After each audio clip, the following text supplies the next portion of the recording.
హైదరాబాద్లో ఉగ్రవాదులు తిష్టవేశారా? దేశంలో ఐఎస్ఐఎస్ కార్యకలాపాలు కొనసాగుతున్నాయా? పట్టుబడిన నిక్కీని పోలీస్ కస్టడీలోకి తీసుకొని కూపీలాగుతున్నారా?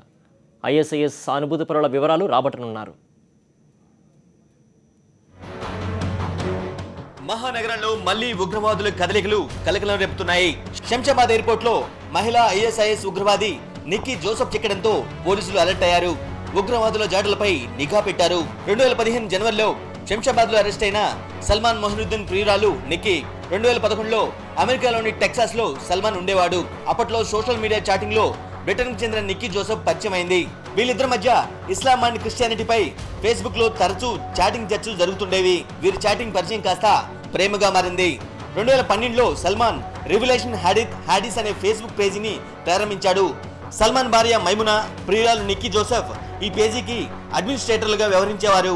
ఈ పేజీలో ఖురాన్, క్రిస్టియానిటీపై చర్చలు జరిపేవారు. నిక్కీ జోసెఫ్ సైతం ఇస్లాం వర్సెస్ క్రిస్టియానిటీ ఫ్రెండ్లీ డిస్కషన్స్ పేరిట ఓ ఫేస్బుక్ ఖాతాను ప్రారంభించింది.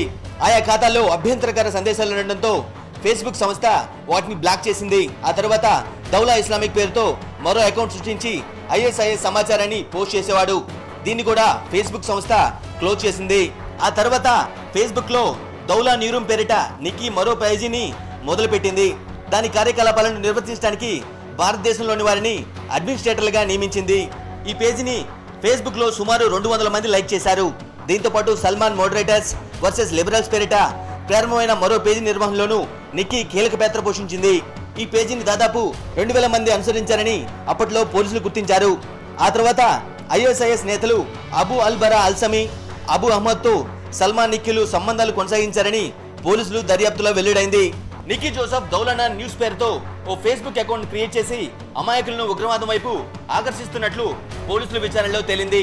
నిక్కీ జోసెఫ్, సల్మాన్ మొహినుద్దీన్లు ఉగ్రవాదం వైపు మొగ్గు చూపుతున్న యువతను దేశ సరిహద్దులు దాటడంలో దిట్ట అని పోలీసులు అనుమానిస్తున్నారు.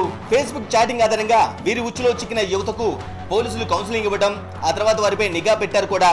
ఈ క్రమంలోనే నిక్కీని హైదరాబాద్కు రప్పించి పట్టుకున్నారు పోలీసులు. కొంతకాలంగా ఐఎస్ఐఎస్ కార్యకలాపాలకు దూరంగా ఉంటున్నట్లు నిక్కీ చెబుతున్నప్పటికీ ఆమె వద్దున్న ఆధారాలను బట్టి చూస్తే అది నిజం కాదని తెలుస్తోందన్నారు. ల్యాప్టాప్, వీడియో కెమెరా, సెల్ ఫోన్లను నిక్కీ నుంచి పోలీసులు స్వాధీనం చేసుకున్నారు.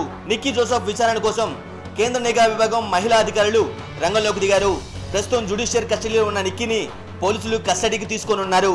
ఐఎస్ఐఎస్ కార్యకలాపాలపై వివరాలు రాబట్టేందుకు ప్రశ్నల వర్షం కురిపించనున్నారు. దేశంలో ఎక్కడెక్కడ ఐఎస్ఐఎస్ కార్యకలాపాలు కొనసాగుతున్నాయి, ఐఎస్ఐఎస్ యాక్టివిటీస్ పై ఆరా తీయనున్నట్లు తెలుస్తోంది.